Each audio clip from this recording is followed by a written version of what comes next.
Hello and welcome to all you Aries people. This is your monthly horoscope for July of 2021. A very short video, 5 minutes max, I hope, because in July this is a very gentle month, especially after, you could say, the 13th or the 12th of the month of July and onwards is quite a nice month. Before that, there's a bit of frustration going on. So let's talk about this. Remember, these are general horoscopes, so don't believe everything what I'm saying. It's not about believing it, it's about resonating, and it's about energies. So what's going on for the Aries people? First of all, Mars and Venus that are going to activate the Uranus-Saturn square in the beginning of the month. Then they're going to make a conjunction. And then I'm going to talk about Mercury a little bit. And as well, I'm going to talk about Jupiter going back into Aquarius at the end of the month. So let's get started. The most significant thing for you is your ruler, of course, which is Mars. And in the beginning, the month starts off quite frustrating, to be really negative at the beginning of the video. But it's not negative. It is what it is. It is energy. And the energy is about Mars opposing Saturn. That's one of the most frustrating energies that there is. And Mars is you, but it's a happy house. It's the fifth house, and the fifth house is about romance, children, projects, hobbies, things that you love to do. So if you wind this all together, or knit this all together, it's very simple. All these things that I just said are going to be delayed a little bit, especially up until the first week, you could say, of the month. So Mars is you, Mars is action. If you want to have action in the love romance field at the beginning of the month, if you want to have some action with your children, if you want to have some fun, basically, which is the fifth house, and you're feeling that you're being delayed, that there are blockages from Saturn in the 11th, could be your goals, could be friends even that are saying, you're dating that woman or that man, or it's not gonna happen, it's not good for you, or, it could be people, because the 11th house represents people as well. So after that, so this is the first 2 days of the month, let's say the first week of the month. And then you've got Venus also in Leo, in your fifth house, also opposing that Saturn. It's not only opposing Saturn, it's also squaring up to Uranus. So it's a lot of desire for newness and freshness and excitement, but at the same time, there's a lid on it. And I always say in the astrology that the energies are neutral, and it's better to adjust yourself to the energies than fighting it, because fighting it, so trying not to listen to, in this case, Saturn, who's putting a lid on going forwards. If you don't listen to it, you're not as smart as the universe. The universe is always smarter. And even when you don't understand the reason, it's better to accept it, because afterwards you're going to see why. And but meanwhile, it can be that feeling especially with Venus also in the fifth house, opposing Saturn in the 11th, that could really mean love, that there is a blockage of love, that you want it so badly. Maybe you have an eye on someone and you really want to pursue this and you really want to chase or whatnot, the Aries energy, and it's not possible.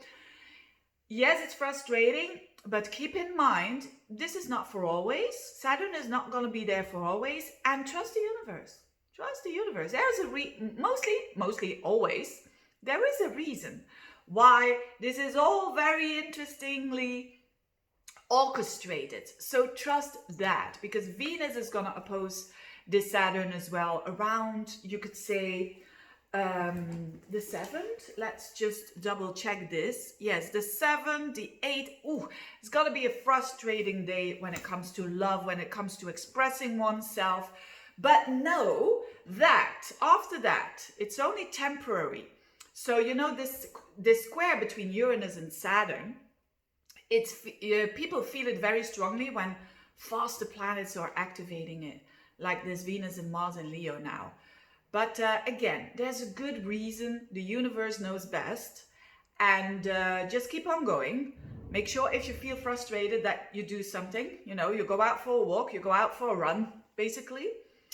A cold shower, if that is necessary. But know that there is a gift after that. Because when the passage of Venus and Mars are away from the Saturn-Uranus square, then comes on the 13th, the conjunction. The 13th to 14th, depending on where you are in the sky. And I'm already going over the 5 minutes, but hey, I can't help it. It's, you see, you can have an intention and it just, anyway. But this Venus and Mars thing is coming together in that 5th house on the 13th, 14th. So there's still something else there. So maybe you were having an eye on someone and maybe there's someone better for you. Or maybe you're having a hobby that you want to do, but it wasn't the right timing. And now you're going to find out why it wasn't the right timing on the 13th, 14th. And guess what? The Mercury retrograde is definitely over now on the 7th of the month. So again, clarity, because it's out of its shadow period and it's away from the Neptune. Thank God, because Mercury square Neptune, remember I said that last month, not going to repeat it here, but it gives a lot of unclarity, and now the clarity comes. So first the frustration, then the clarity, and then the reward. Isn't that amazing? So there's definitely enjoyment. So if you're having the first week some frustrations going on, know that there is enjoyment coming up for you for sure. And definitely those Aries people who have got a sun, a moon, or an ascendant around and about 19 degrees, because this is all happening, this conjunction, it's quite rare. You know, we have it every once in a while, once a year, once every 2 years, something like that. And those who were born around and about the 8th, 9th, 10th, 11th of April, they're gonna feel it the most. So that is already, you know, on the love side, something very interesting, more clarity on the love life as well, children and so on. Probably also a lot of, I don't know how it is in other countries, but people are gonna know how the exams were and how, you know, when people study. It's also around that timing, around the 7th of July, there's some clarity coming up. Another important thing is that Jupiter will be going back at the end of the month in Aquarius, your 11th house. Now, Aquarius and Aries goes well together. So it's like a picking up again of something that needs to be redone. And that has to do with expansion around your goals and around your dreams. So for you, and that happens around and about the 29th of the month. So it's very much at the end of the month. But there is a possibility to work and to expand your goals, your friends as well. So there is maybe new friends coming in, more meaningful friends, maybe because what happened in the beginning of the month is going to help you with that as well. Anyway, that's it. No eclipses, no full squares or whatnot. It's a pretty good month. If you deal with it in the right way at the beginning of the month, it's a bit tricky. Now there's also a full moon in Aquarius on the 24th of the month, which is worth mentioning because this is in your opposite sign. So you're going to have the sun in your sign and you're going to have the moon in the opposite sign of Aquarius. So relationships are very much in the picture, and there's going to be more clarity around relationships as well. Pretty good month if you ask me.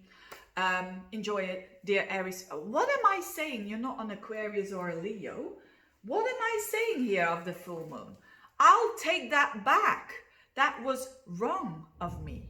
You know, blame it on the Mercury retrograde whilst I am recording this, but I'm not going to do that. You know, everyone makes mistakes, right? But anyway, that full moon is not in your 7th house. My goodness me.